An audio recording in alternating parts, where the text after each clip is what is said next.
Well, hello, everyone, and welcome to the final NFL playoff selection show for the 2025-2026 season. It is the Super Bowl edition right here on Dead Money Sports. It's incredible that the season's almost over. You think back on some of the games, especially from earlier in the year, you're like, man, who could have, really thought that these were going to be the two teams that would be playing for the Super Bowl? They just had the replay of the Super Bowl with the Malcolm Butler interception on the last one, I guess, between Seattle and New England. But I've got some bets for this year's Super Bowl, Super Bowl 60, between the Seattle Seahawks and the New England Patriots. We will also be live streaming during the Super Bowl right here on YouTube. So be sure to hit that like and subscribe button, the notification bell, so you're made aware of when those live streams start. We'll also be live streaming for the NFL honors that are coming up. But all right, let's get right into it. My first bet for the the game itself is gonna be the New England Patriots. Oop, sorry about that. Is gonna be. Oh, that's not the right one. The New England Patriots +5. It is available at some shops, as the Seahawks have been the overwhelming betting favorite. They're getting 77% of the tickets, but only 66% of the money. So, depending on where you're at, look for the best you can find. I found it. It was plus. Just changed. It was +5 -105 at the Hard Rock. Now it's gone to 4.5. Does it look like somebody jumped on that? But yeah, I do think this is going to be a tight game. I think it's going to be a close game. I don't think the Patriots are going to get blown out. I actually see a path where the New England Patriots could win this game. I think they're definitely a live dog. There's no doubt about it. The offense has kind of sputtered in the playoffs, but throughout the season they've been more than fine. The efficiency for Drake May's been up there in his passing game. They've been running the ball well in the playoffs, although that's going to be a struggle against the Seattle team. But New England's defense has also been playing really well, and Seattle's offense hasn't really been, burning up the scoreboard either.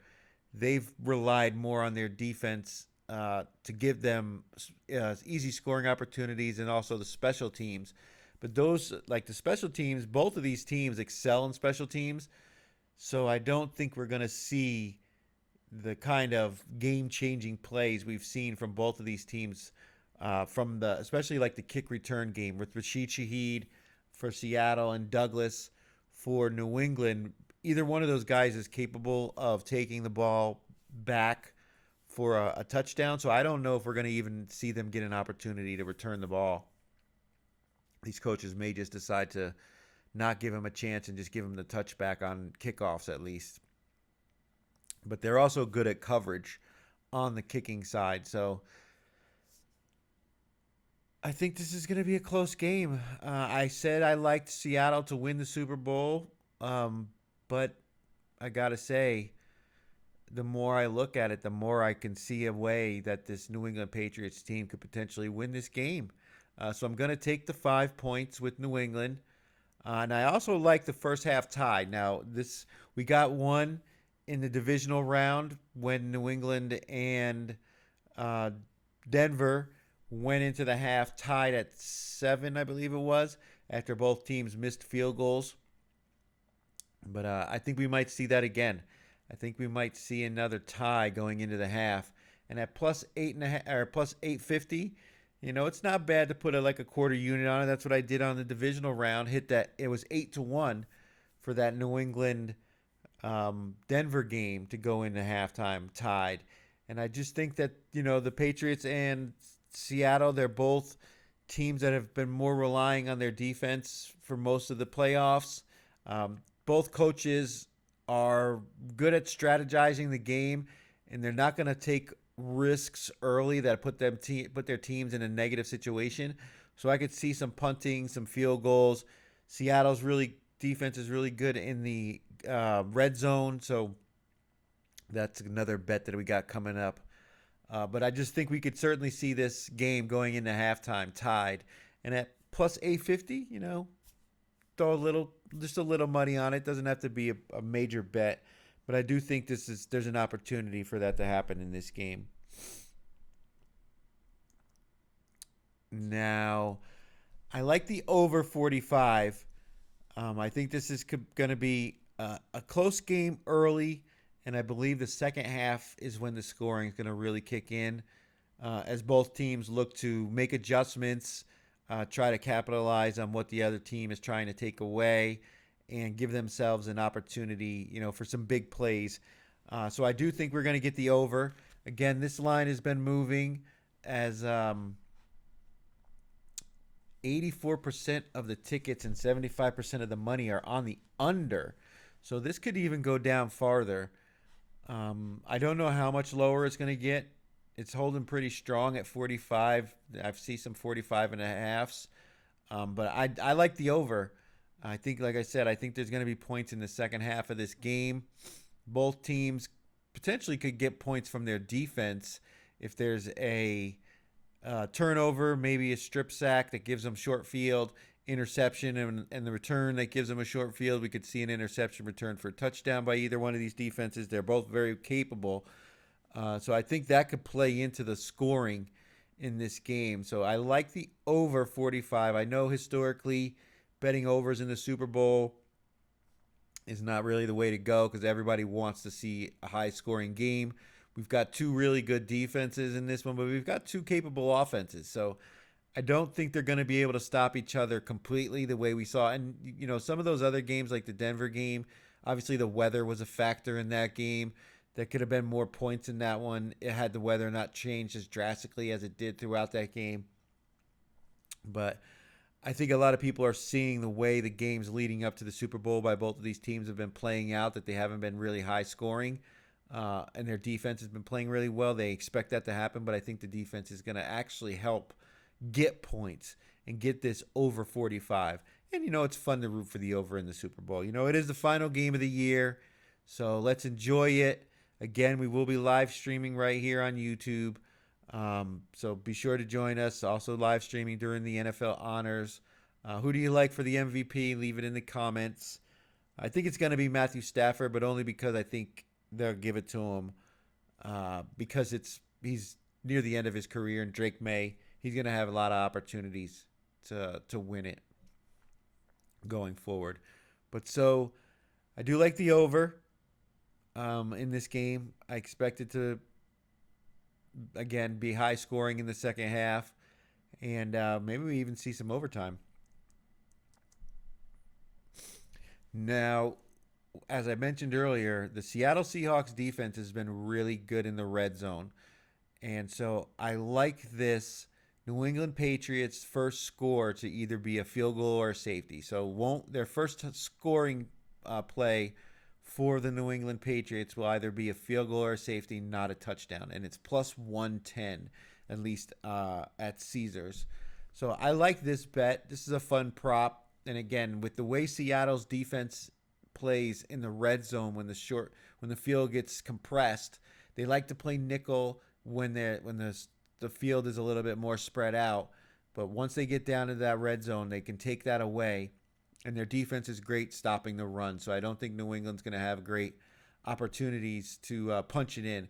Maybe later on in the game as it progresses. But early on, I think their first scoring play will be a field goal. Mike Vrabel is risk adverse to the most point. He's going to look at this and say, take the points. If there's an opportunity to get points, take points and kick off and, maybe make the other team make a mistake, but keep getting points. He's going to do the same way Bill Belichick does. He's a student of Bill Belichick and that philosophy of, you score points and try to let the other team make a mistake. So I like this one. The Patriots plus 110, their first scoring play to be a field goal or a safety. No touchdown.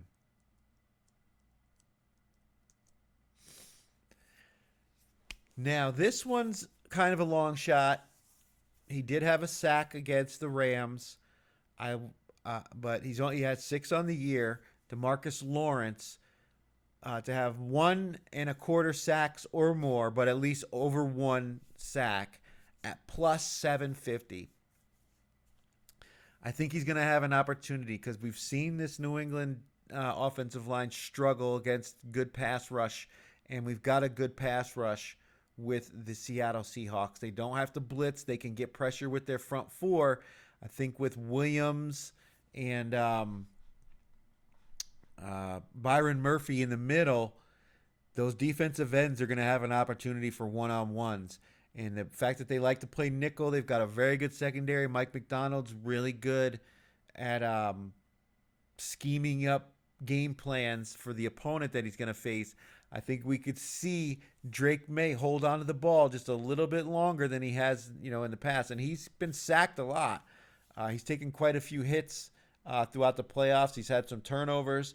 So I could certainly see DeMarcus Lawrence getting at least 1 full sack and maybe being in on another sack, as I expect the Seattle Seahawks to have at least 5 sacks in this game.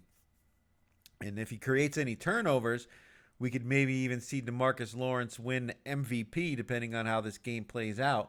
Now, that would be a super long shot. I think he was like plus 9,000, so 900 to 1. Not a bad bet to throw $5-10 on. We've seen defensive players get it before when they have dominant games. I don't know if he's going to be that dominant, and there's so many other players on Seattle that could potentially win it, like Darnold and Jackson Smith and Jigba, Kenneth Walker, on the offensive side of the ball, which is where the voters usually tend to go with that award. It takes a tremendous, tremendous game from a defensive player to get that.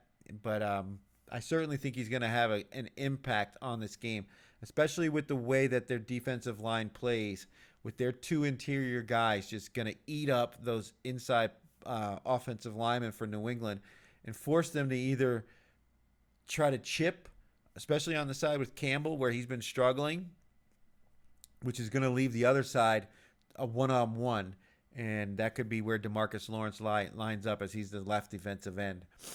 So I like him to have a big impact on this game. And at plus 750, I mean, it's just a fun bet to make. You don't have to bet a big amount of money on it. Again, a quarter unit. Doesn't have to be major dollars. But just it's the final game of the year. Why not throw a couple Hail Marys out there with the plus 750 for DeMarcus Lawrence to have at least 1.25 sacks. And then the last prop for Super Bowl 60 is going to be Kayshon Boutte to have 4 receptions at plus 260. Now, he only had 1 reception in the game against Denver. Obviously, the weather was a factor. The secondary for Denver and their defense in general is one of the better defenses. But I think when you see Gonzalez is going to probably take Steph Diggs, Kayshon Boutte is going to not have the number 1 defender for New England or for Seattle covering him, or not Gonzalez. I'm sorry. Who is it? Devin Witherspoon or Josh Jobe. I don't know who's going to be covering who. They do like to play nickel a lot because they do have Reek Woolen, so they like to incorporate all their guys in there. But I think they're going to try to emphasize taking away Stephon Diggs and the deep shot to Mac Hollins and maybe trying to stop the tight end. So I think Kayshon Boutte could certainly benefit. And again, he only had the 1 reception in Denver. The defense and the weather were a big factor, but he did have 6 targets In the game against Houston, he had 5 targets with 3 receptions. Against the Chargers, he had 4 targets for 4 receptions. So he's getting the targets necessary to reach this number. We could see him have a big game. He's a big body receiver, which goes well against these tall Seattle defensive backs. He's a contested catch guy, and he can go over the middle, which I think will be an area for them to exploit. So I really do like this one, and it's plus 265, for him to have 4 receptions or more. So I like this one. This is my final bet for Super Bowl 60. Kayshon Boutte to have 4 receptions at plus 265.